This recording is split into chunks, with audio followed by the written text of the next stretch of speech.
It's been interesting that the more biology and neuroscience philosophy I read, I realize that a lot of the final outcomes of religious or spiritual discussions were on point. My follower count went from 300 to 50,000. That brings with it a lot more attention, interaction, validation, lack of validation, depression. I remember the time I realized it, I was in the flight and I opened my phone to check somebody's number and I found myself opening Instagram.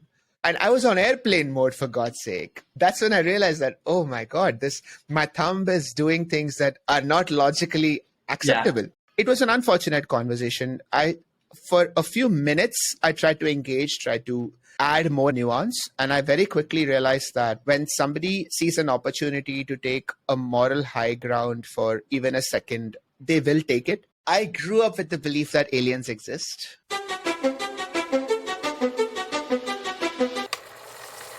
I know that we've been trying to get this to work for a while now. The timeline has been crazy, but I'm glad that we're finally getting down to do this. For those of you who don't know me, I'm Dr. Sid Warrier. I'm a neurologist in Mumbai. So I've been practicing for the last 3 years. Before that, I've been studying for the last 15 years. I did my MBBS, my post-graduation in MD medicine, and my super specialty in DM neurology. For the last 3 years, I've been creating content. I've been talking about neuroscience, mental health, basically converting what I know and what I've learned from the hospital into a layman conversation about the brain. I believe it's an important conversation that everyone needs to have because at some point, most of our mental psychological issues do stem from the brain. So I'm trying to fill that gap in the conversation. The more that I've read into science or as scientific advancement has happened, it ends up a lot of the time validating traditional practices, which, as you've mentioned, may not have had a scientific theory behind them. But there was this rationale embedded in that tradition or culture, which was proven at an observational level. Exactly. And that's why those practices have been kept over time, over generations. And you then realize that maybe the scientific backing was always there. It just needed a bit of time to be discovered or revealed over time. Yeah, that's a lovely way of putting it. There is a line from Taleb's book. He talks about the Lindy effect, which is anything that lasts over a period of time. There is bound to be a lot of evidence behind it. It might not be the scientific evidence that we have become used to, but it is observational. It is lived evidence. Yeah. So people have tried living in different ways and found that this one works. Now, why does it work at a neurochemical level? We didn't have the evidence before to explain it, but now we are getting more and more evidence. So it really interests me that some of the habits that my grandfather and my grandmother used to tell me to do now seem to make a lot of sense. And it's a shame that we don't do them. We are understanding now, but I would be very hesitant to break down an ancient wall without completely understanding what was it supporting. The Lindy effect is a great framework to view a lot of things from different domains. And it also ties in with this analogy of Chesterton's fence, where you'll have those two different types of individual who will walk into a field. They'll see a fence that's been constructed. And one perspective of an individual is that I'm not really sure why someone's put it here. Let me just take it down. Whereas the second perspective of the second individual is more along the mind frame of maybe it's been put there for a reason. I may not know what that reason is. It's not obvious to me, but I'm not going to take it down straight away. Yeah. Especially if there have been several generations of families before you who have not taken it down. Let's pause for a second, shall we? And let's find out more before we take it down. Having been surrounded by a lot of my colleagues who are clinicians or scientists, I've realized that sometimes science can give way to what's referred to as scientism, which essentially means you replace your religion away from that traditional God-abiding religion to that of science. And you kind of demand studies for everything or evidence for everything, which I think it's healthy to be skeptical generally in life. But I guess in the same way that there are no studies conducted to show that parachutes work very well. So I think sometimes it's okay to exercise a bit of humility in this front as well. Yeah. And the challenge is also a little circular, right? Because if we are looking for evidence on things, we are also assuming that we have the words and the metaphors and the perspective to perceive that answer. So sometimes our lived experiences cannot be confined into words and metaphors. So we are in a way limiting ourselves by demanding that everything be evidence-based. I love the idea and I love the fundamental construct because I believe that a lot of our scientific advances have come because of that rigorous demand for evidence. And Yep. so it should continue. That does not mean that we completely negate conversations that are outside of it. Yeah, that's a great framing of it, that there are certain limitations in the tools that we have, whether it's through our language or even parts of our understanding, which limit us in being able to seek essentially what is true, at least for now, and that might come with time. Yeah, absolutely. And I sometimes think about how breathing is an example, right? Because we've been breathing since millennia, and the pharmacodynamics of breathing has been elicited in the last 200, 300 years. But it is just something that has been going on all the time. If somebody says that, hey, listen, I need evidence, why should I breathe? It seems like a very illogical, silly question. Yeah. But there have been so many practices that have been similar. Religion, for example, and of pleasure, the comfort, the peace, the harmony that has been brought to the human condition because of a belief in a higher power cannot be negated just by the scientific discussion around the existence of such a power. Yeah. Because we are overlooking many hard truths about the human experience of religion in the search of the overall question. So there are definitely some hard lines to cross over here, but I think the discussion is shifting though. And just out of curiosity, have there been any particular beliefs or viewpoints where you've changed your perspective or where what you've changed your mind about? Oh, absolutely. It's been a roller coaster ride. I grew up religious because I'm from South India. I'm from Kerala. I grew up in a very religious household. My native place, the house where I used to go for every summer vacations, winter vacations, it was right across a huge temple. My childhood, I would spend playing there and being a part of those temple proceedings and all of that. Growing up, I became an atheist because I was looking for answers and I was, shall we say, dissatisfied with the explanations given to me.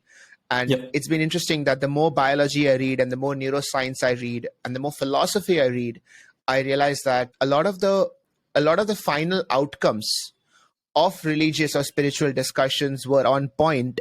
It's just that they haven't been translated into 2022 linguistics. So when you read a book like Bhagavad Gita, for example, and you try to look at it from a very neuroscience perspective, a lot of lines make a lot of sense. When there's a line that says that all our pleasure depends on our senses, that is absolutely true.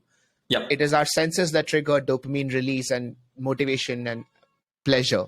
And it's just that we don't have the translation to reach to the people of today. So it's been a roller coaster ride for me. Yeah, I think my journey has been somewhat similar. I was born in India. I live in London now, but I'm from Punjab, Sikh by background. I actually went to a Sikh secondary school in London. So I grew up in a religious context, even though my parents are not overtly religious, but culturally religious for sure. I also then became a hardline atheist, as those who tend to pursue scientific fields often do. And then when I started actually practicing psychiatry, I realized the flaws in that argument. And you end up humbly making your way down to that knowledge that you had discarded. And now in the Western world, over the last maybe 10, 15 years, relatively recently, you've seen this sort of upsurge of meditation or of yoga or even the term wellness. I remember there's a line in Japji Sahib, one of the Sikh texts. And it's 4 words. It's Manjite, Jagjit. And essentially translates to, if you can conquer your mind, you can conquer the world. And that to me so far has been the most succinct explanation or definition of what you could say meditation is. More than I've heard anywhere else. It's very fascinating because there are so many terms for this. Different people from different scientific backgrounds reach the same conclusion. The whole Dunning-Kruger effect talks about the same thing in a different light. That when you start off, you don't know anything, so you reach out to God. You reach out to anyone, anything that can explain. And then suddenly you feel like you have understood everything. Oh, now I don't need anybody. I can explain the world. And then the more you realize, oh, I can't explain everything. I am powerless. And you circle back to the same thing. That's what cognitive biases do, right? From ignorance to knowledge to realizing that knowledge itself is a kind of ignorance. It's a circle. Indeed. Yeah, I think you've described it perfectly there. Like that journey that you take is circular. And I think sometimes we have a certain amount of hubris in us in thinking that our journey is somewhat unique, or I'm looking at this from a very unique perspective, but many others before us have tread this same path and have reached these conclusions. Yeah, that's the most humbling bit. And I think every artist also goes through that journey, because when you start off with creation, you start writing something, and it's part of the brain's job to give you that sense of identity, to give you that push, that congratulations, you have created something. And part of that story is that what you've created is unique.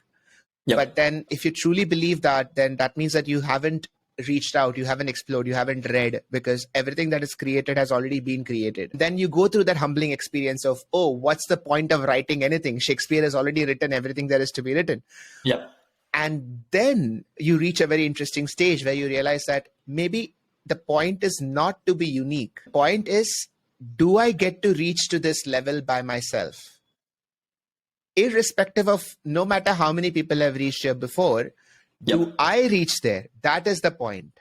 So it's not a race, it's a marathon. It's just, you get to complete the marathon is what is more important than do you come first or second. Yeah, I think, again, it's the way you phrase it helps distinguish individuals from trying to be overwhelmed by creating something unique and then actually not even starting anything at all. Yeah. Whereas first realizing that actually it's a longer journey, and maybe it's okay to be inspired. Maybe it's okay to imitate or not create something completely unique, but rather in the process of this imitation or this game of mimetics, you're able to stumble upon something that is uniquely yours. It may be a unique way of saying something that has been said many times before, but it will maybe touch the hearts and minds of different people in a different way because they're able to connect with your channeling of this. That's beautifully put. What is interesting to me is that we don't have the same constraints when it comes to our body. It's always with the mind, because when we look at physical beauty, in fact, we are very happy at mimicking what we consider as the epitome of beauty, whatever it is at that time and place. So everybody wants to be like Arnold Schwarzenegger at one point, or Christian Bale, or whatever standard of beauty you hold on to, you want to become like them. When you go to the gym, there is a very specific training protocol that this is what you should look like to have the perfect male form, the female form. It doesn't matter. It's that idea, and you want to mimic that. You want to, and you know that it's not about getting there first. It's about getting there at all. Can you give yourself that time and effort to improve your body? I think it's the same thing with the mind. It's just that our brain plays that trick on us that we are unique. You said you wanted to create a series, if I'm not mistaken, on the neuroscience applications that can be found in the Gita. Yes. What does the final version of that look like, or what could it look like? So it started off with me reading the Bhagavad Gita for the third time on a live stream. So I have read it twice before. I read it once when I was 18 and once when I was 24. And both times I understood it at very different levels. So it got me curious that now that I've done neurology, I've read a lot of neuroscience, I understand the brain a little more than what I used to. Would I interpret it differently? And it turns out that yes, I read the book like it was a completely brand new piece of work. I felt like I've never read this before because I've never understood it like this before. So that experiment really opened my eyes to it. I felt like it would be very enlightening to me. It would be uplifting for me to go through that experience of trying to translate something that old into the modern world. So the plan is that at the end of this year, around from October to December, I'm going to do a series of videos where I translate chapter by chapter into my interpretation of what the Bhagavad Gita says from a perspective of a neuroscientist. And I'm very aware that I am not a Gita expert, and I'm not claiming to be. It is just one human being's take from his worldview on an ancient text. I believe that the science camp has actually lost out on exploring a lot of these questions, which, if you think about it, are some of the hardest questions that affect us. Because it's not about if you're an atheist or are you a believer. It's not about which religion do you follow. As long as you are a human being on earth and you have a brain, that means that your prefrontal cortex is in conflict with your limbic system about the purpose of life. It is inherent. It is a part of our human experience to experience that conflict. And when you look at ancient texts, they were all about these hard problems. That's all they did. That was their main purpose, to answer those questions. So I don't think it makes sense to overlook what other human beings have done before us Yep. Just because we have come up with new words and new techniques, it doesn't mean that we overlook what they have thought about and said. I think it's very important that we learn whatever we can from them. If we take the process of evolution itself, most people, and somewhat rightly so, say that evolution it's a process of change. It's a process of building, creating new things that comes about, whether that's due to environmental factors or due to selection pressures. But a very interesting take that I heard on it was that actually evolution, first and foremost, is a conservation process, because you need to conserve on that which has survived, on that which has lived and made it this far. And only on that basis can you go ahead and create from there on. So it imbibes or embodies both conservatism and progressivism in one sense. And it seems like that's like the task that you're going to be taking with this new venture. Yeah, absolutely. Because sustenance and growth are the two sides of the same coin. You cannot survive without either one. Whatever you have, if you don't consolidate, then you will find yourself reproducing the wheel. You're reinventing the same things. You're trying to answer the same questions again and again. And that, for me, that's not efficient. So it's very important that we take all the lessons that we've already learned, apply them to the modern language, and then take it from there. What you said earlier, sometimes there is knowledge that's captured in ancient history or in mythology, and we sometimes lack the tools to be able to efficiently translate that. What are the missing pieces of the puzzle that we don't quite have, which don't quite enable us to make that translation between mythology and modern science? So one of the challenges that we face is translating the metaphors back into scientific conversation, because, and it's nobody's fault, we still do it. So today, if I were to explain the brain, I would talk about how working memory is like a RAM, and your hippocampus is like the storage system. So these are metaphors that I use to explain what is essentially a biological org with its biological processes, but I will see it according to the metaphors that I have in front of me right now. It seems to make absolute sense. So as soon as I talk about RAM processing and memory and storage, suddenly everybody understands it. 50,000 years ago, 5,000 years ago, the metaphors in front of you were fire, water, air, fish, cow, whatever. So we will be using those metaphors to try and translate life insights. Now, they will be talking about those metaphors, and now all we have are those metaphors. How successfully can we retranslate it back to what they could have intended? This is a problem of language overall, because anything metaphysical, by definition, means that we don't have the words for it. We are always looking at mirrored understanding of things.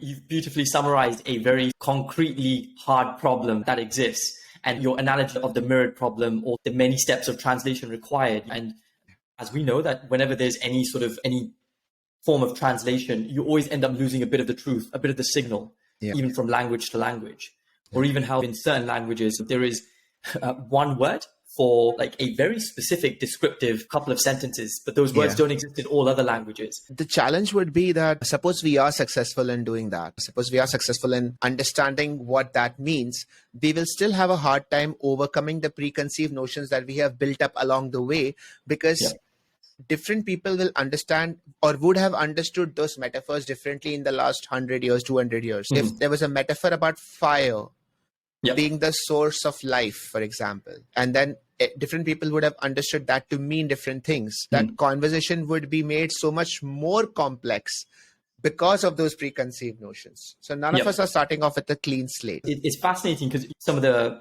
terminologies that you're mentioning, or some of the motifs here of whether it's fire and language, these are very much like the ancient technologies that were responsible for developing human civilization.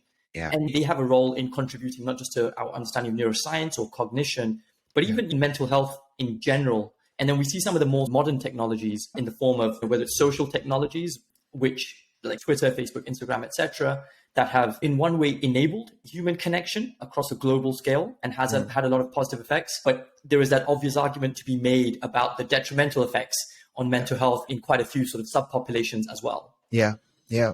Because we are not really wired to take in so much information that are all seemingly as important as each other, such a fast rate.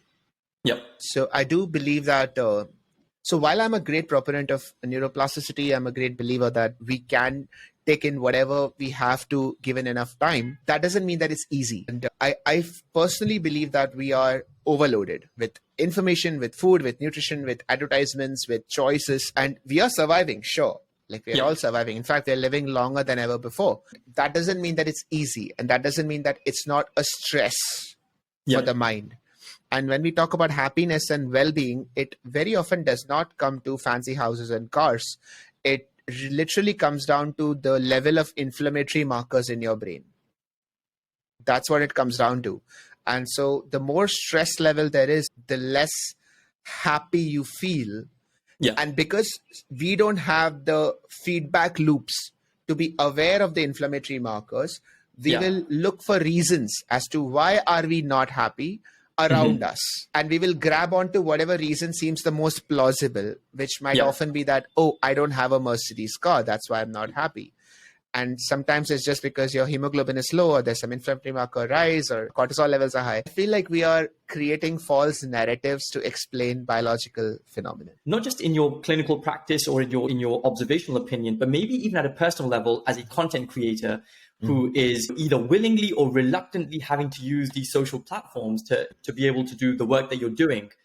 Are there any maybe tips or helpful processes that you've put in place where you also don't get swayed by some of these things? Or maybe that you've seen that have worked for other people? I've come up with a couple of ground rules for myself that I'm now trying to implement. It took me a year and a half before I could convince myself that this was necessary. One is that when you wake up for at least 15, 20 minutes, do not let your mind get boxed immediately. And so this is something that it's very difficult to see at first, but then when you see it, you can't unsee it.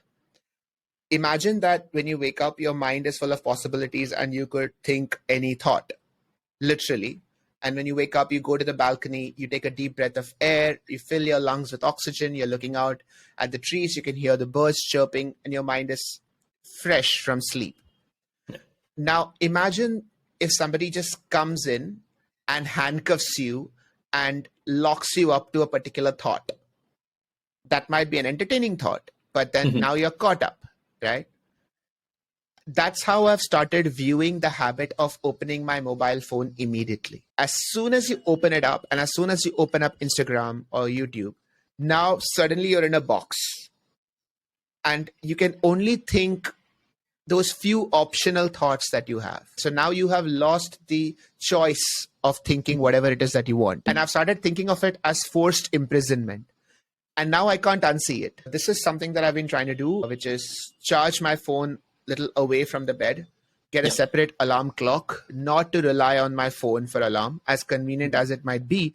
It's too easy to switch off the alarm, get up, but then my hand is already scrolling through my apps and clicking Twitter or Instagram to the point where I don't even realize until it's open and the app is open in front of me. Right? And I'm sure a lot of our listeners might have gone through the same thing. I'm sure you might have experienced this at some point.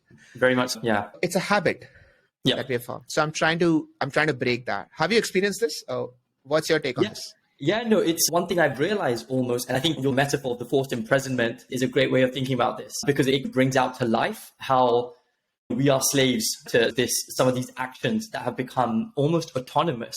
Yeah. And I've realized that the act of scrolling for me sometimes, that movement in my thumb is almost as autonomous as quite a lot of other processes, which have every right to be autonomous, but not this. Yeah. And I'm very much in that camp that from a rational point of view, I know this is not the healthiest behavior, but for some reason, it is much more difficult to be able to overcome or escape or convince myself to do the right healthy thing than what it should be in theory. You mentioned it took you about a year and a half. Was that because you felt that you didn't need something like this in place? Or was it that you realized that you did need it, but just being able to cultivate that habit took a bit of time as well? Both. So initially, a year and a half ago, I wasn't this active on social media. My relationship with social media was different. I would mainly use Instagram to share my poems, just small little quatrains, 6 lines, 8 lines that I would write. I remember I used to enjoy experimenting with different kind of rhyme schemes, and I would just post them to have those kind of conversations with people about poetry. and the occasional Diwali picture. That was about it. So my relationship was different. My need to open the app was a lot lesser. Twitter was just like my own private journal because I had 20 followers. It was like talking to a wall, which is great because it's like you have your own private room to just put down whatever it is in your mind. And in the last 1.5 years, the relationship has changed because the number of people who are interacting with me has changed. My follower count went from 300 to 50,000. And that brings with it a lot more attention, interaction, validation, lack of validation, depression, that whole loop, everything that can keep you hooked to a platform. So because of this whole cycle, it took me a while to realize the effect that it was having on my habits. I remember the time I realized it, I was in the flight and I opened my phone to check somebody's number and I closed it and I found myself opening Instagram. And I was on airplane mode, for God's sake. And that's when I realized that, oh my God, my thumb is doing things that are not logically acceptable. So I thought I should make a change. I think so many of us have been there before. Like that is it. That is when you're opening Instagram on airplane mode, you have to rethink. You have to rethink what is going on. And I'm guilty of the same many times. So that kind of made me take a step back and think. I don't think there's anything fundamentally evil about it. It's natural that we will keep reaching out to an app that makes us feel connected to so many people. It's wonderful. But I hate the idea of losing control to something as external as Instagram. How you would have tweeted at 20 followers, 30 followers, and how you're tweeting at, say, 50,000 followers, apart from the sense of responsibility that you have, or apart from a trusted brand that you have created, have you ever found yourself at times tweeting something and then deleting it because you realize the reach that it has, perhaps some of the repercussions of this? I have. This has happened on Twitter a couple of times because of the way that the platform is structured and the amount of people who can see your tweet and respond to it in a very quick way. And also the lack of nuance, the limitation of nuance that you can put into a tweet. It opens the board up to a lot of misunderstanding. So I remember I had a tweet once about the risk factors of depression and what can we as a medical community do to reduce the risk factors of depression. And that was misunderstood under the context of that could mean victim blaming. You are talking about depression and talking about risk factors. So does that mean that people who have depression could have done something to change the fact that they have depression? It was an unfortunate conversation. For a few minutes, I tried to engage, tried to add more and more nuance. And I very quickly realized that when somebody sees an opportunity to take a moral high ground for even a second, they will take it. And then I realized that it's not really about the conclusion. It's not really about the last take-home message. And so I found myself getting dragged into that quicksand of Twitter arguments, and I very quickly deleted it. There was no point. It was only detrimental to my mental health. I think Twitter is a status signaling game in terms of people who will try and showcase their moral virtue. And so the next person who has to comment has to be even more morally virtuous than the one who's commented before. And so it goes until you're expected to live up to this almost utopian sense of moral high ground that is, you can only fail from that. You're never going to be able to achieve it. Brilliant. But it's also interesting that you touched on this concept, victim blaming. I felt that certainly from my clinical experience, that there was a time when speaking about mental health was taboo. There was a strong stigma associated with it. That still does exist. And that varies definitely by culture and by society and by geography, I think.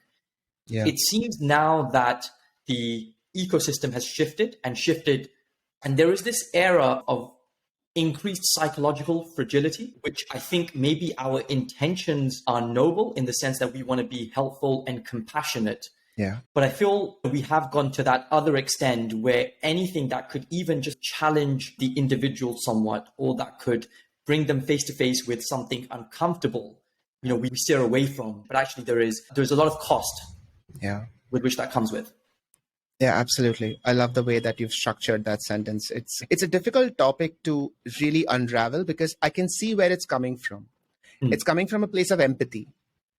We want to make people feel understood. We want to help them. And that's a beautiful thought. That's a beautiful human emotion.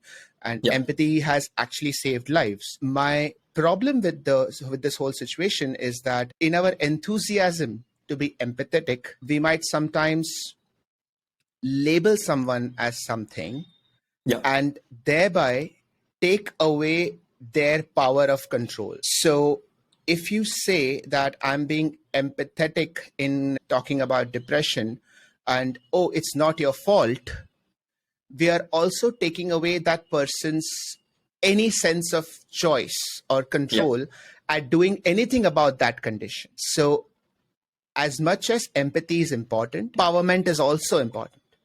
Yeah. So if you have empathy without empowerment, if it's only empathy, it's only, oh, poor you. Oh, no, I'm so empathetic towards you. You had no choice. You poor darling. That is victimization. That is forcing somebody to be a victim. And that is that's not a good situation to be in. You don't want to be a victim. Yeah.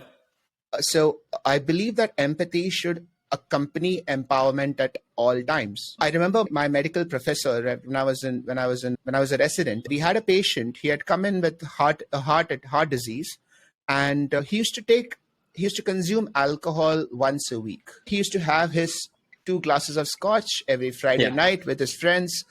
And my junior, when presenting the case, he said, "Oh, he's an alcoholic for the last 20 years." And my professor very rightly stopped him and asked the patient that, okay, how much do you consume? And he made that as an example of the dangers of labeling somebody as something just because that word is available. So if somebody takes alcohol is not an alcoholic. Yeah. Somebody getting anxious doesn't suffer from anxiety disorder. Indeed. Yeah. So that's the thing. Somebody feeling sad is not a patient of depression. That takes nuance. That takes some stepping back. And I feel like we are too eager to diagnose somebody as that because, hey, that gives me a chance to be empathetic. It's an important message to be sent out because we don't want to roll back on the empathy. That is very clear. But we also do need to educate people about the importance of empowerment. And sometimes empowerment can look like you cannot have empowerment without at least talking about the importance of discipline, about talking about the importance of habits. Empowerment means giving people a choice. Yeah. Giving people a choice does not mean victimization. So this whole thing should not get mixed up into this confusing blob of, okay, now what do we say if we have to say anything at all? You don't want to box yourself up in this self-righteous circle where everybody has to just shut up now. I wanted to actually touch on, weirdly enough, conspiracy theory. Why do we believe, or why do we like to believe in conspiracy theories? And just by kickstarting off, are there any particular conspiracy theories, for example, that you wished were true that maybe haven't been discovered to be true yet? I grew up with the belief that aliens exist.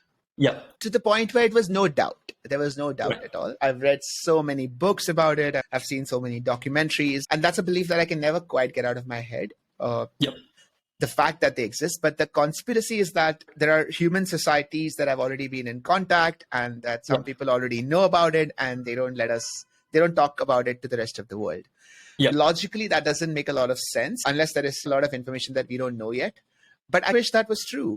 It would be really cool to have something beyond what is already here. You sometimes get the feeling that human beings they're reaching the upper limits of what we can do. And now everything else is just technological advancements. It'll be really exciting to just open up this whole new chapter of our human experience. Because I do believe that as a society, we are getting caught up in ourselves. And just having proof of alien life would just open that door. And it might completely change the way that we look at ourselves, about how we look at each other. It'll be a very cool experience. I would really love it if that happens in my lifetime. If on that note, if, for example, aliens, let's say they were visiting Earth, what do you think would be one of the weirdest or hardest things to explain to aliens? So my gut instinct says that the most impressive takeaway from alien life would be our reorientation of what life means at all. Because the hard problem of consciousness is that we don't really know how senses become sentient. So you come across an alien life and they might be experiencing the environment in a completely different way. So we're not even getting into what they will look like, what color is their skin and all of that, Yeah. because I think all of pop culture and science fiction still imagines aliens in some way as mirror images of us. Yeah. And that's just how the brain is designed. We will imagine gods and aliens that look like us. We cannot imagine it any other way. In fact, even when we look at a dog, we will still see ourselves in the dog. It's just the way that we are wired. Yep. So we see aliens, of course, in our imagination as people with kind of two hands, two legs, a face. But that's because we are assuming that they will experience the environment through sight, sound, touch, smell. It doesn't need to be. Maybe they experience everything through ultraviolet radiation. How do we know? And what does that anatomy look like? Yeah. It's completely different. So I think that would be the first big shift in our thinking, that, oh, there are different ways of experiencing the world. Yeah. And then will come the question of language. So if there is no sound, if there's no light, if there's no touch, how do we even communicate with them? Yeah. So that whole conversation is going to be super interesting. It'll just open up that whole discussion of what is language after that. Yeah. So That's I think, so for me, those are really cool things that'll happen. I don't know if you've seen the movie Arrival. Yeah, of course. Which it kind of, I think, taps into that whole idea. As you mentioned, for example, we're very much limited in our imaginations in a way that even our constructs of these extraterrestrial beings are still based on our experiences. Yeah, absolutely. And even our own limitations, because we are only able to perceive things in 3 dimensions because our parietal cortex is evolved that way. We think of things in 2 sides. We say, on the other hand, we say there are 2 sides to the same story because we have a binary kind of vision, left and right. So we tend to visualize reality through the limitations of our own biology. Yeah. Reality is limitless. Limits are biological. So if we can perceive things differently, or if we can see somebody else perceiving things differently, it might just trigger something. It might just open up our minds. We've spoken about the advancements of technology, also your background in neuroscience as a neurologist, and we see these 2 fields merging together. Do you see any interesting places where the fusion of these 2 fields, so neuroscience and technology, could go, or maybe rather where you would want it to go to address a particular problem? The way science advances is that imagination goes first, fiction goes first, and then science follows. So people say that Star Wars or Star Trek predicted the rise of mobile phones. So I believe it's not so much predicted as it caused the rise of mobile phones. Sure. Because an entire generation of engineers grew up seeing that and thought, wait, that's a cool thing to build. I think that's how things evolve. We have grown up with ideas of telekinesis and telepathy and mind reading and all of that. I think we will create technology that can allow that, which is direct, like mind-to-mind communication. It'll be interesting because now, since we were talking about language, what is language then? Without sound, without phonetics, without grammar, if it's just thought sent out across Wi-Fi, what is language then? I'm really curious about all of those things. I'm also curious about how we can, basically right now we are limited by movement. We are limited by distance. Robotic surgery is somebody sitting in Japan can operate on a patient in the US. But can you also bring that down to the everyday level? Can I open the door without moving my hands? Can I drive the car without moving my hands? Not automatic driving. I'm still driving it, but it's just, I'm controlling it with my head, with my thoughts. Those are things that I think will happen because, like I said, it's on our minds. Of course. I think it's a great way of putting it as well. It's the imagination, the fiction that follows, and then you actually get the actual science. Yeah. So it's like this science fiction to science fact pipeline. Brilliant. That's to follow through. Exactly.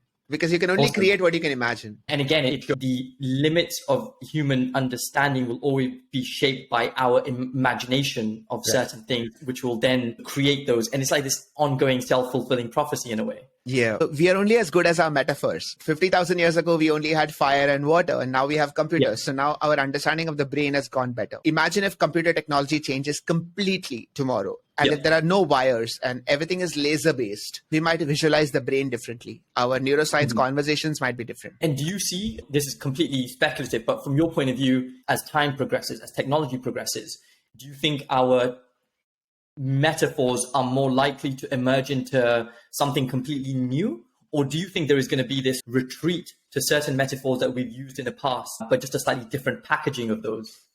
No, I think the metaphors will keep changing. They will keep going to newer and newer metaphors, but the interpretation of that might go back all the way.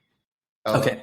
Because I have grown to believe that, at least as far as the hard problems are concerned, the explanations were spot on from all the ancient texts, just that the metaphors were out of place. If you could somehow explain those same things with modern metaphors, it'll click a lot better.